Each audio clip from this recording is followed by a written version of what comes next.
이렇게 뭐 1년에 한 번씩만 리밸런싱을 하고 리스크 대비 안정적인 수익을 거둘 수 있기 때문에 애널리스트들이 순이익 예상치, 컨센서스를 올리는 종목들이 있어요. 거의 성과가 가장 좋았다라고 보시면 될 것 같아요.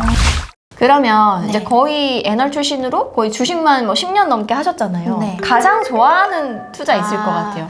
저는 퀀트 애널리스트 출신이에요. 근데 퀀트 애널리스트가 뭐 하는 거냐? 맞아. 이름 어려워 보이잖아요. 너무 어렵다. 그쵸? 퀀트? 개인적으로도 이제 저는 국내 주식은 네. 그 퀀트 투자법으로 이제 투자를 하고 있어요. 근데 이게 막 이름이 어려워 보이지만 뭐 예를 들어서 좀 쉽게 얘기를 해보면 내가 그냥 ETF를 뭐 QQQ나 뭐 이런 SPY 같은 ETF를 매월 30만 원씩 따박따박 사 모을 거야. 뭐 3년 동안. 이런 식으로 결정을 내가 룰을 정립을 하고 그냥 그대로 신청을 하면 그것도 포괄적인 범주에서는 퀀트 투자예요. 퀀트 투자가 뭔가 숫자를 기반으로 하는 투자다. 뭐 이런 식으로 정의가 나와 있는데 저는 결국에 그냥 내가 감정에 휩쓸려서 이거 사볼까? 저거 사볼까? 이렇게 사는 게 아니라 원칙을 정해놓고 그 하에서 그걸 지켜가면서 하는 투자는 퀀트 투자다라고 생각합니다. 기계적으로 그쵸. 내가 정한 약속, 음. 내 감정에 치우치지 않고 그걸 딱딱딱 하는 거예요. 지켜가면서. 그쵸. 그럼 예를 들어서 한 1억 정도가 있다. 이거를 내가 퀀트 투자로 한번 해보고 싶다. 어떻게 해요? 펀드 투자가 막 어려운 게 아니라 우리가 사실 잘 모를 때 주식 투자하는 네. 행동이 이거예요. 내가 주식을 잘 모르니까 그냥 남들한테 어떤 주식 좋아? 이러면서 그냥 그 추천받아 삼성전자 그냥 사라 뭐 이런 식으로 해서 투자를 많이 하잖아요. 근데 이제 펀드 투자는 어떻게 그 투자 의사 결정을 하냐면 우리가 이제 축구 선수들 선발할 때 그 각각 선수들에 대해서 이 선수들의 체력이 얼마인지 수치화돼서 뭐 이 선수는 100점, 이 선수는 80점 이런 식으로 점수가 다 매겨져 있는 거예요. 뭐 체력, 순발력, 뭐 지구력 아니면 슈팅 결정력 이런 식으로 숫자가 있으면 어떻게 선수를 선발을 하는 게 합리적일까요?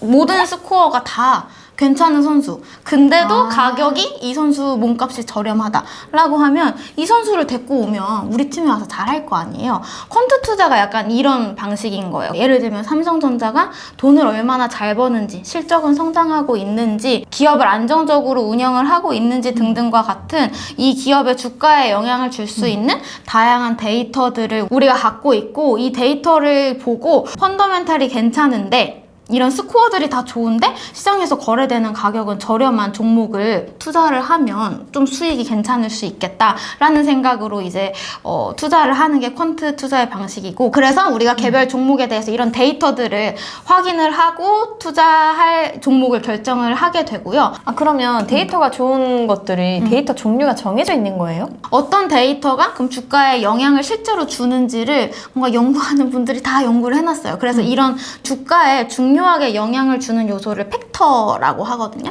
그래서 뭐 아까 채희님이랑 잠깐 얘기를 했었던 뭐 PER이라는 것도 중요한 팩터 중에 하나고 그 다음에 뭐 실적이 성장하는 실적 성장률 같은 것도 팩터고 뭐 부채 비율 뭐 이런 요소들이 다 정해져 있어요. 팩터라는 거는 이미 후보들이 막 몇십 개, 몇백 개가 있어요. 그럼 이 중에서 내가 생각할 때 괜찮아 보이는 거 뭐 두세 개를 골라서 조합을 해볼 수도 있어요. 예를 들면 나는 저평가되어 있는 우량주를 사고 싶어 라는 이제 전략을 생각을 해볼 수가 있죠. 그러면 저평가되어 있다라는 걸 보려면 PER이 낮은 걸 고르면 되는 거고 나는 이 기업이 매년 버는 돈이 실적이 늘어나면 이 기업을 우량주라고 생각해 라고 이제 정의를 해서 각각의 기업들의 순이익 성장률이라는 데이터를 가지고 이 지표들이 좋은 애들만을 선별을 해서 투자를 하는 거죠. 그럼 거기 사이트에 가면 이렇게 네. 옵션처럼 선택을 할 수 있는 그렇죠. 거예요? 약간 필터처럼 골라서 선택을 할 수가 있어요. 그럼 수십 개, 수백 개가 있는데 그 중에서 내가 그쵸, 원하는 내가 것만. 것만. 그러면 내가 원래는 투자할 때 막 종목 공부해야 그러니까. 되는데 개별 종목에 이제 뭐 스토리도 찾아봐야 되고 무슨 일 하는 회사인지 막 봐야 되는데 이제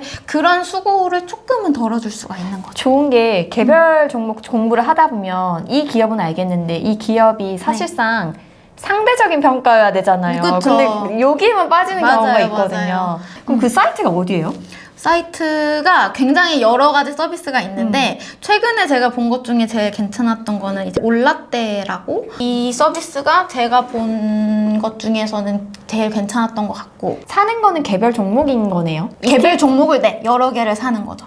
여러 개를 사서 ETF처럼 그렇죠. 모으는 거네요. 맞습니다. 그 사이트에 가서 봤어요, 종목을. 네. 거기서는 확인만 하고 네. 실제로는 내가 투자할 금액에 따라서 그냥 네. 모바일에서 주문을 하면 되는 거죠? 맞습니다. 네. 2년 반 동안 이거 채널 하면서 주식 하시는 분들 많았지만 이 퀀트 투자? 이 개념 자체를 이렇게 네. 좀 풀어서 얘기한 거가 처음인 것 같아요. 국민연금 같은 큰 기관에서는 이런 퀀트 방식을 무조건 사용을 하는 걸로 알고 있어요. 아까 앞에서도 말씀드렸지만 개인 투자자 하기는 솔직히 쉽지는 않은데 좀 어느 정도 이제 난 ETF 투자도 해봤고 주식도 뭐 조금 몇 년간 투자를 하면서 이제 좀 뭔가 색다른 걸 해보고 싶다던가 좀 레벨업을 해보고 싶다 이런 분들은 이제 퀀트 투자 관련해서 공부해보셔도 좋을 것 같아요. 요즘 트렌드에 안착한 것 같습니다. 근데 오히려 그냥 느낌상 실적이 잘 나올 것 같아 해서 투자하는 것보다 정말 딱 몇 가지, 명확하게 숫자로 진짜 얘는 어. 실적이 잘 나올 것 같아라는 걸 확인을 하고 투자를 하는 거예요. 그거는 좋을 것 같아요. 투자자가 어떤 그 투자 원칙을 딱 그쵸. 정립하기에는 좋을 것 같아요. 맞습니다. 요것도 새로운 개념인데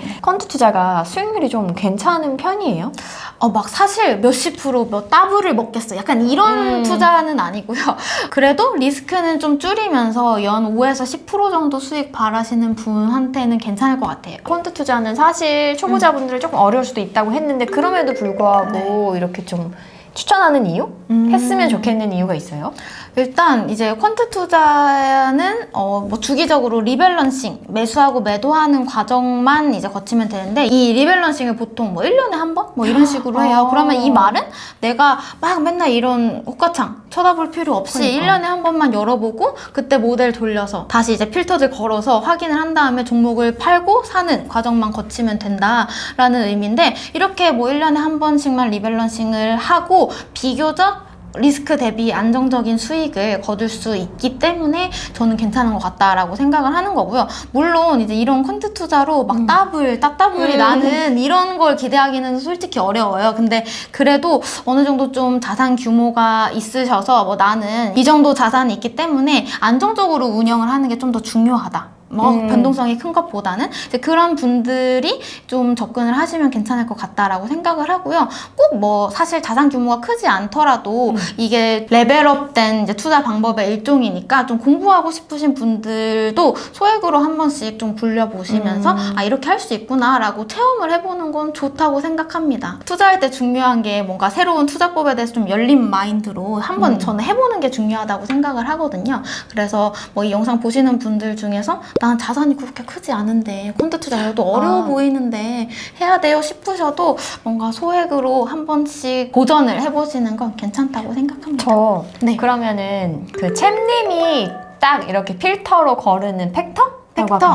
그거 뭐 있어요? 한 3개. 사실 말씀드리면 저는 이렇게 공개되어 있는 팩터 안 써요. 제가 만들어서 따로 해요. 충분히 공개되어 있는 팩터들 조합해서 성과가 나온다고들 해요. 근데 좀 괜찮은 수익을 올리려면 남들 다 하는 걸로 사실 못 그럼 벌잖아요. 그거는 오픈할 네. 수 없는 거예요? 그거는 대략적인 개념만 말씀드리면 이제 저는 그 소셜미디어 예를 들면 뭐 종목 토론 게시판 혹은 트위터 이런 데에 글들을 다 수집을 해서요. 종목에 대해서 얘기하는 거.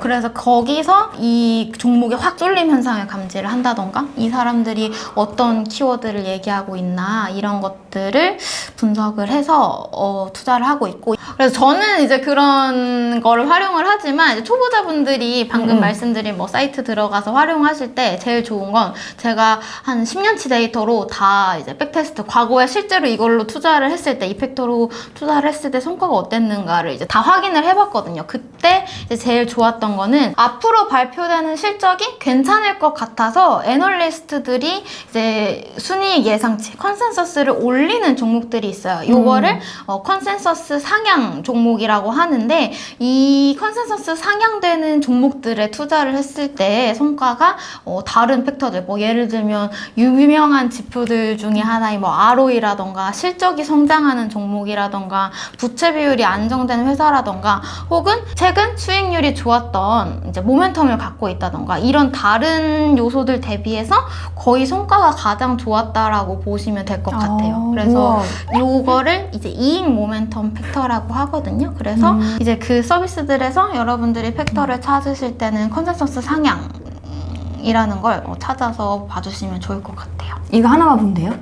네, 그거 하나만으로도 굉장히 우와. 괜찮은 성과가 나왔고 사실 이 팩터에 투자한다는 의미가 우리가 매 분기 기업 실적이 발표가 되는데 그때 실적이 잘 나올 것 같은 종목에 계속해서 투자를 한다라는 의미와 일맥상통하거든요. 그래서 실적이 잘 나오면 왜 우리 어닝 서프라이즈 나오면 주가 확 맞아요. 좋잖아요. 그래서 그런 종목들에 투자를 하는 전략을 팩터화 해놓은 게 수치화 해놓은 게 요거다라고 생각을 하시면 됩니다. 그럼 여기 가면 국내, 미국 뭐 네. 다 종목이 있는 건가요? 플랫폼 상위에서는 종목들 뭐 국내, 미국, 뭐 유럽 종목들도 제가 아까 말씀드린 올라때 있는 걸로 봤었고, 근데 제가 방금 말씀드린 실제로 검증을 제가 직접 해본 건 국내 종목들에 대해서 이런 팩터 전략을 테스트해봤다라고 생각하시면 돼요. 근데 아마 미국 시장도 좀 일맥상통하는 경향이 있지 않을까라고 생각합니다. 네, 이거 지금 얘기 들으니까 생각나는 게 저한테 1억이 있으면 여기 들어가서 컨센서스 상향 종목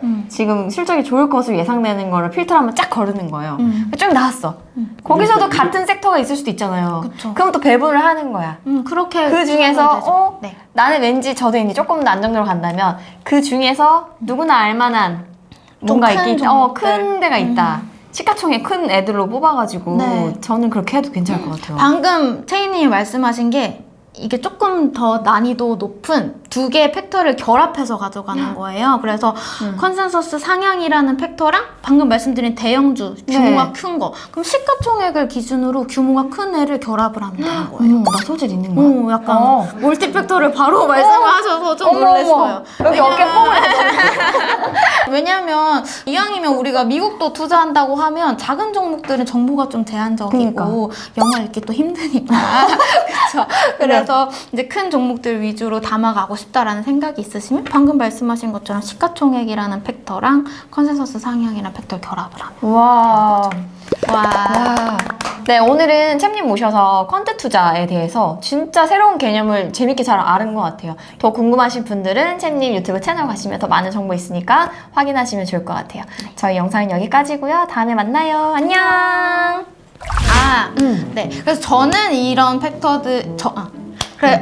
네. 그래서 저는 오늘 박수를 아니 이게 가끔 나와야 편집점이지. 몇 가지만. 그것도 아닌데.